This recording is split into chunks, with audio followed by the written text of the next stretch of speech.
Welcome back to another episode of the Goonery. Me and Brandon here again today. I think this is the first time we've done a show in consecutive weeks in a very long time, and I am happy to be here. How could you not?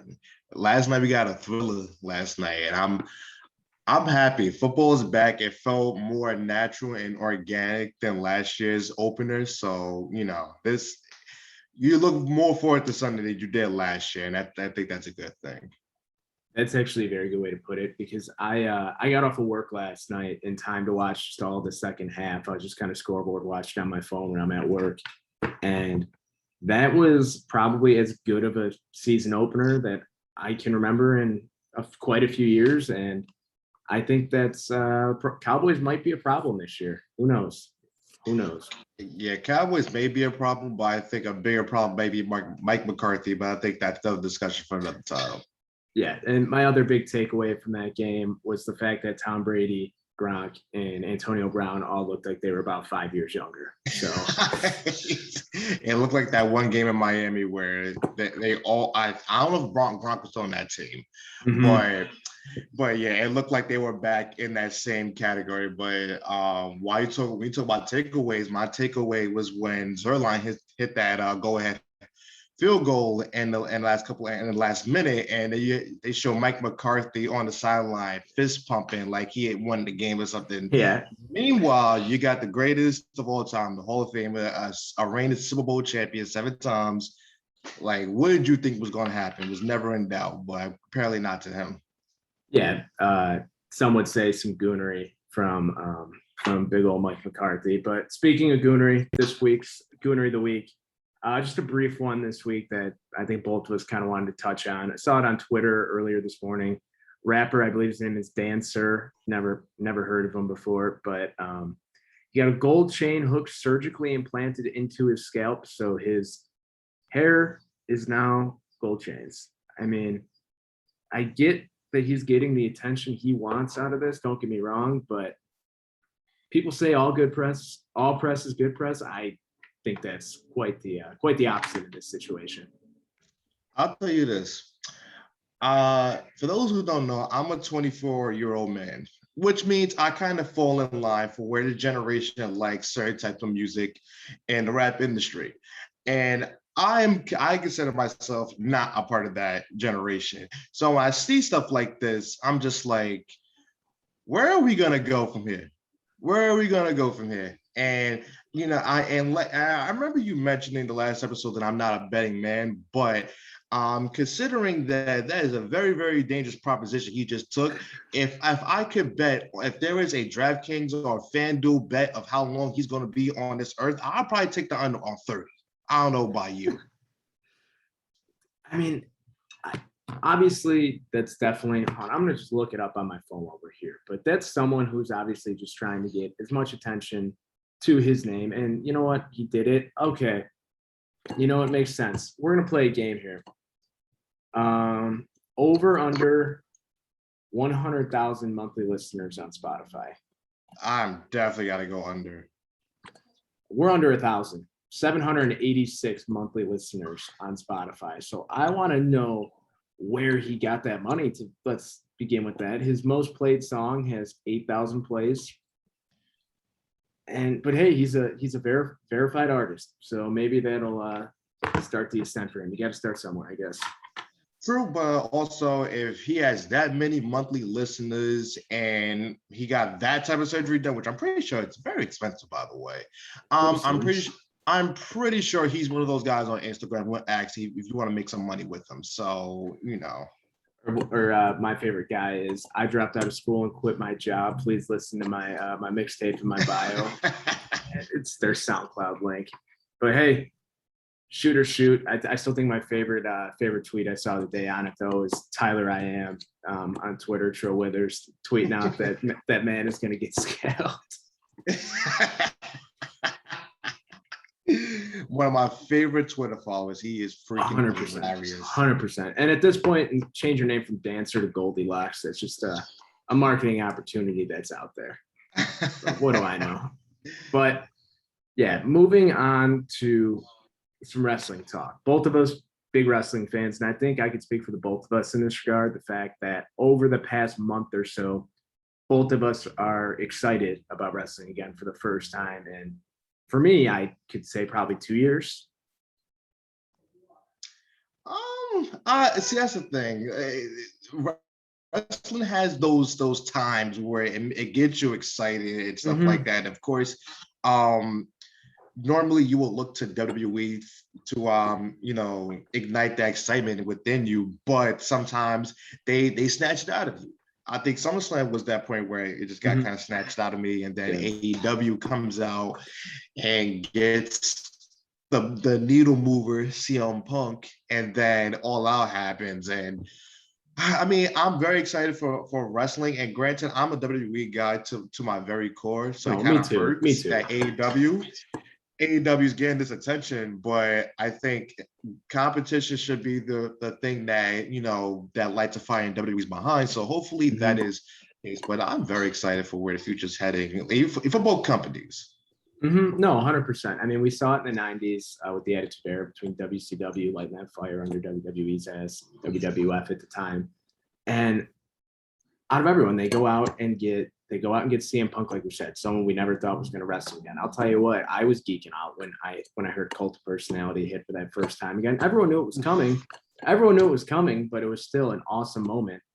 And then Adam Cole debuts at All Out to a thunderous ovation, and then Bryan Danielson, the American Dragon, is back. And out of all of those signings, I still think Adam Cole, crazy enough, is the biggest signing out of all of them. I agree, and it was mostly for the fact that I think everyone knew it was coming. I mean, his girlfriend does work in the company, but it was like, when? And the fact that it happened so soon means that there was probably a plan for him to go, which is sad in hindsight, because that tells me that AEW is the cooler company at the moment, but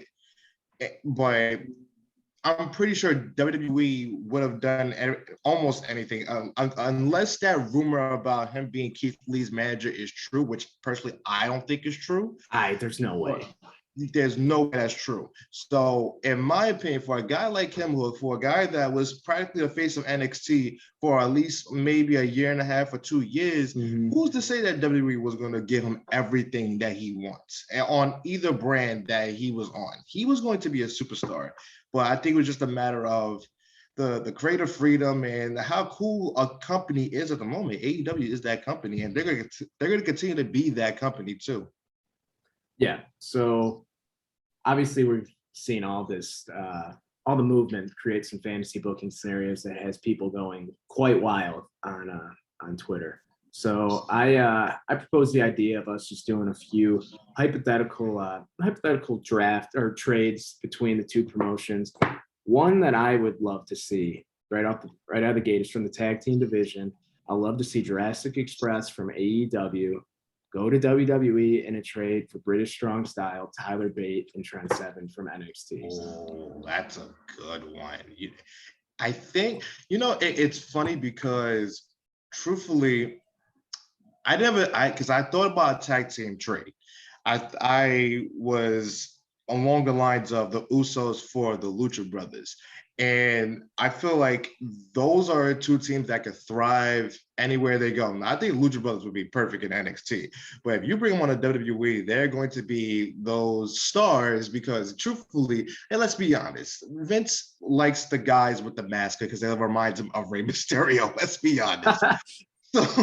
So if you bring those guys on the Raws, they're going to be the biggest freaking attraction because they like either one of them can have a singles run. And this applies to AEW. And I was having this discussion with my friend. If I would not mind if either Penta or Ray were to go on a singles run regardless of holding tag titles and challenge Kenny Omega for the tag team championships. And then for the Usos is a tag team that even just like from WWE standpoint, where you can say that they can thrive in any company that they go to. Their tag team style is just it never gets old. You can watch the gold standard. They're the gold standard, in my opinion. They're the best tag team in WWE. I think they're a top 5 tag team in the world today. And I mean, they would fit perfect. Yeah, and you kind of alluded to the mask situation. That's kind of why I kind of pegged Jurassic Express over to WWE for Luchasaurus to be able to sell that mask for Vince. But I just think their style kind of fits WWE a little bit more. And conversely, I think Tyler Bate and Trent Seven, if they were in AEW, if they were able to actually wrestle that British strong style, like I just think the mesh of styles between them, the Lucha Brothers, the Young Bucks, I think that would be incredible to watch. But yeah, I'm tag team wrestling. I love it. I love tag team wrestling. 100%. And one thing, and when the biggest trade I had, and this is gonna be controversial for a lot of wrestling fans, but I would straight up trade Roman Reigns for Kenny Omega. And I think you would see the difference in who's a true needle mover out of the two.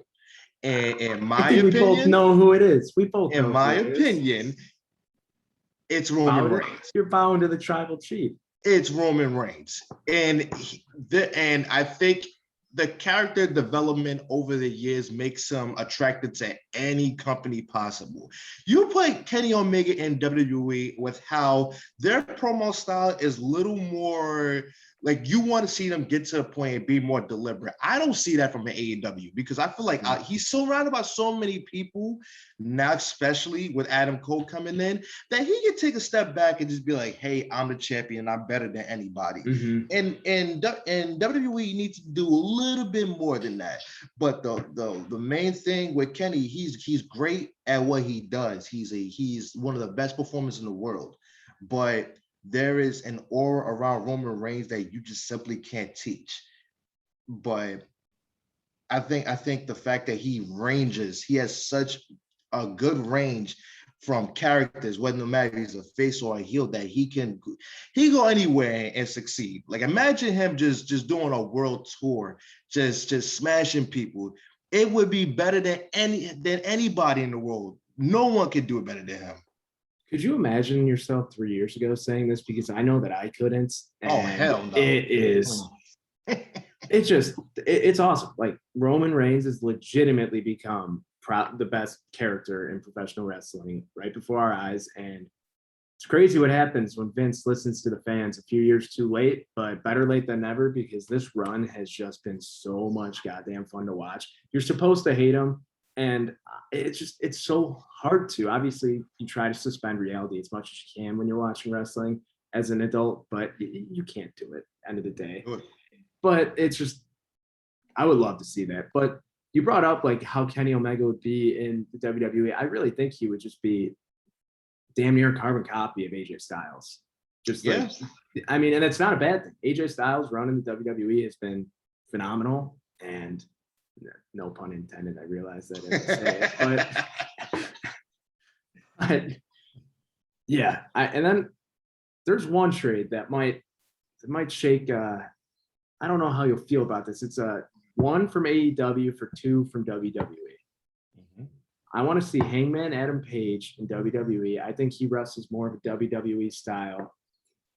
In return for Ricochet and Keith Lee. Two guys who have just been incredibly underutilized on that roster, who, given the opportunity, are going to blow up. I mean, you saw just Keith Lee with pushing stop and go pushes. You've seen the same thing with Ricochet. And for my money, those guys are two top 20 wrestlers in the world. I have feelings about Ricochet. I personally think he's a dork, but I will never doubt that he is a incredible talent. And it's crazy to see that once upon a time he was challenging Brock Lesnar for the WWE Championship, and Vince said, he's kind of boring. I don't like him. But you're the one that set up the match for him to get squashed. Make it make sense. So yeah, I think that he would do better in any company that's not WWE. It's just not for him anymore. Keith Lee, however, it's tough because you see a guy that could be the face of SmackDown, Raw, or NXT. And he was the face of NXT at one point.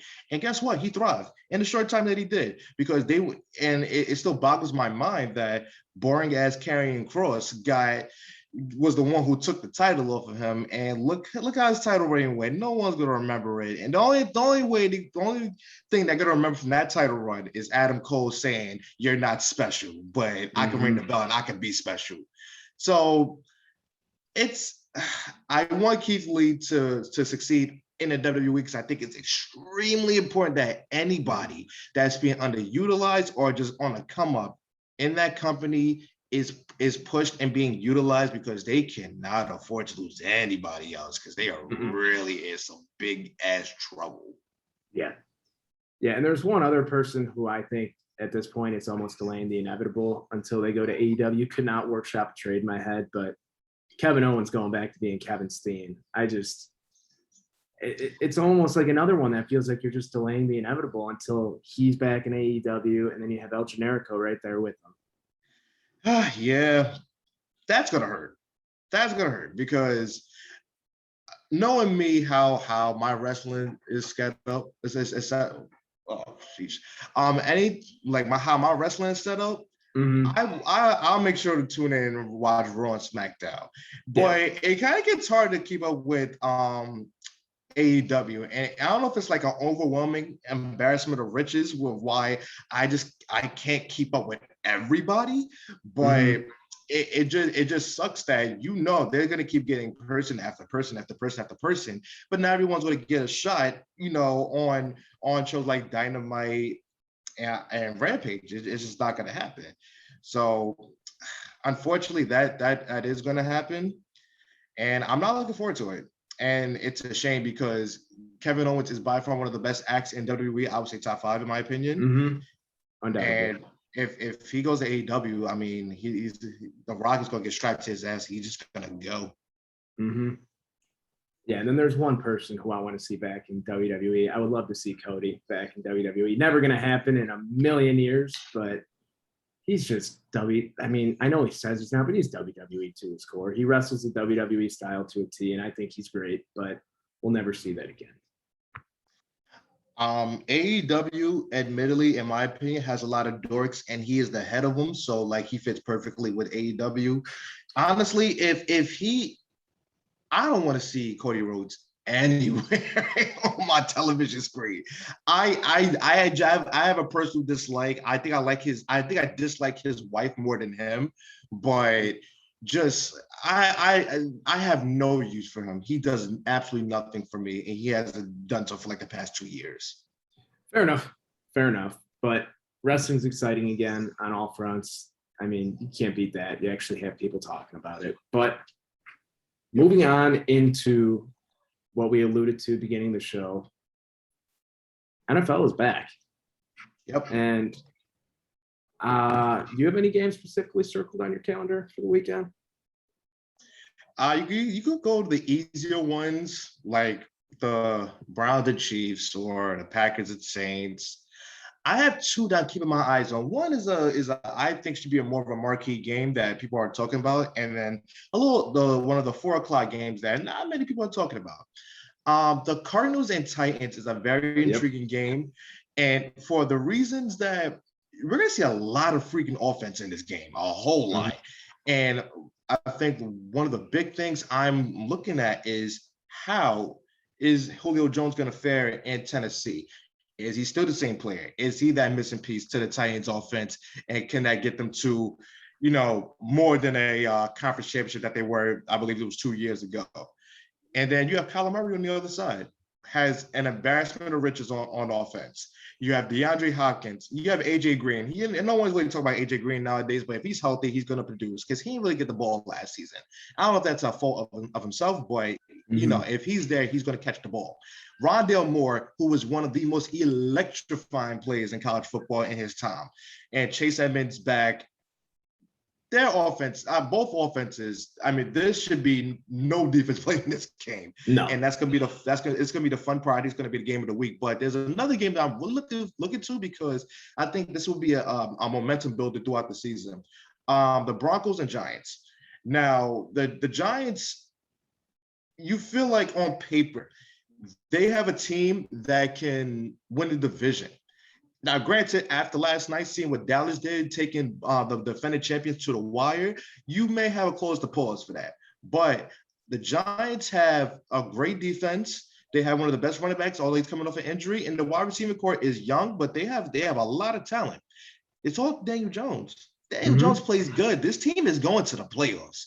They are way too good to not make the playoffs. And despite them having a bad start, they finished strong. And you can see that there is a buy-in with the culture of Joe Judge. And, whether we agree with it or not, they bought into it. So that's a good thing. And with the Broncos, Teddy Bridgewater starting, I personally don't know how I feel about that. And you just wonder how they'll do with all the weapons they have. I mean, Bridgewater is working with probably, I would say, the best weapons of his career. And it's more of a potential more than the results, but I think he has a lot of options to throw to. And if he fails, then this will be his last stop as a quarterback in the NFL. But if he doesn't, it's gonna be a laser show in Denver. And combined with that defense that people don't talk about enough, Denver could be a playoff team in the AFC if all goes well. Yeah, I actually don't disagree with that at all, but I think that there's another AFC West team that will make the playoffs over them, and that's the game that I have circled on my calendar this week. I'm looking forward to seeing the Chargers and Washington football team. I think that it's just going to be a very different clash of styles, kind of similar to Arizona and Tennessee, where Tennessee is going to try and run the ball right down your throat and kill you over the top with AJ Brown. But you have Herbert, who is going to be dealing with an injured Austin Eckler, going up against Washington, who has, for my money, a top 3 defense in the NFL. And I'm really looking forward to seeing how Herbert reacts to seeing a defense this good in his first game back from being hurt in year 2. I mean, hopefully he avoids a sophomore slump, but I'm really looking forward to it. I'm looking to see if Gibson from Washington takes that next step, see if Fitzpatrick does the usual Ryan Fitzpatrick thing in the first 6 weeks of the year, where everyone's like, if he keeps this up, he might be an MVP candidate. And that's a game I have. I'm looking forward to watching at noon. I had originally Arizona and Tennessee, but as well, Chargers and Washington. And Teddy Bridgewater take, though, was pretty interesting. I do have to say, he has all the weapons. You're right. Probably the best he's had in his career, other than last year. I would say last year could maybe compare to it if you didn't have an injured Christian McCaffrey. Yeah. But you probably are right about this being his last stop if it doesn't work out. That's kind of crazy to think about. Yeah, because Teddy Bridgewater is still a relatively young man. He will be a serviceable backup somewhere, but at the same time, it has to be, the results have to come. He's such a likable guy. Everybody wants to give him a chance. Everyone wants to see him do good, but this is not a offense or a weapons that you have at your disposal. You can't be a check down artist with these weapons. You can't do it because granted, you have guys that can catch a slant, take it to the house with Judy and Hamlin, but ideally you wouldn't want that to be the offense that you have, and hopefully that won't be the offense that will take place. And the point about Justin Herbert, it's one of those things where I just don't worry about a sophomore slump because you see the talent. And the only way I think a slump will come is if God forbid Keenan Allen or Austin Eckler is not healthy throughout the season, and even worse that he gets hurt. But the talent is there. I mean, there's just no denying it, and just seeing how the jump he took from the first part of his rookie year to the second part. I mean, goodness, it's not. I don't worry for him. I genuinely don't, and I hope I'm proven right. Yeah, and obviously there's one more game this weekend that both of us dreading, I would say, more than looking forward to, and that's Sunday Night Football. Our Bears up against the Rams. We talked about it a little bit on the last episode, but this is like the worst part of being a sports fan, where you have the thought in your head where you're excited for your team to play, but at the end of the day, you're just not looking forward to being disappointed and hurt. And I guess that's what makes being a fan the best, because when you have all these years of pain, pain, you're a sports fan, you're not having actual pain, but like just misery and disappointment year after year, and you're coming into it. And then when you finally get over that edge, 2018 for the Bears, where you finally had that optimism, you were excited to watch them, and it all comes crashing back down, and it just feels like that right now. And I guess that's fandom, the disappointment, but I'm just ready to be hurt on Sunday night. I'm glad you have that acceptance, because I have come to that acceptance until I see the first interception on the first drive. But anyways, I am looking forward to seeing what goes right, because I think we both know the Bears are going to lose on Sunday night. It's okay. It's week 1. That's a Super Bowl contender. And granted, the Bears are nowhere near being Super Bowl contenders. Mm-hmm. And hopefully this will be a situation where it's, we thought the Cowboys were going to get bounced on Thursday. Didn't happen. And hopefully that will be the case. I think we're all aware that the Bears are going to lose, but we just want to see a productive loss. And listen, I'm not one of these moral losses people. I hate that term with a passion, but you just have to accept it for what it is. You know who the head coach is. You know what he's about. He's going to do. I have this feeling that it's going to be a Hugh Jackson-like offense. We had Tyrod Taylor. We had Baker Mayfield sitting on the bench. It was just a very archaic, non-creative offense where there's nothing happening. I fear for that. And truthfully, I just hope that Nagy is aware of who his offensive line is. It's not very good. It's not going to stay up for long. So the quick passes, you have Damian Williams, you have David Montgomery, and you have Khalil Herbert, who they all can receive out the backfield. So please utilize your running backs in the passing game, because you're going to need to get it out fast. And you're going to have Jalen Ramsey on one side and Jordan Fuller on the other side. It's not going to be easy. So be quick. Have the short passes, have the long passes, and I think that may be a recipe for success. But if you're gonna play not to lose, you're going to lose. Nagy just needs to unload the clip, and if it comes at a loss, then so be it. That's how you build on for next week against Cincinnati, and that should be a win at home. But just do your best. I guess that's what I'm trying to say.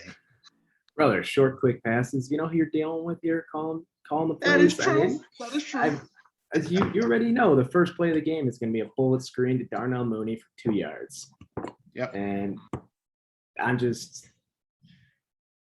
this is my big takeaway from last night's game.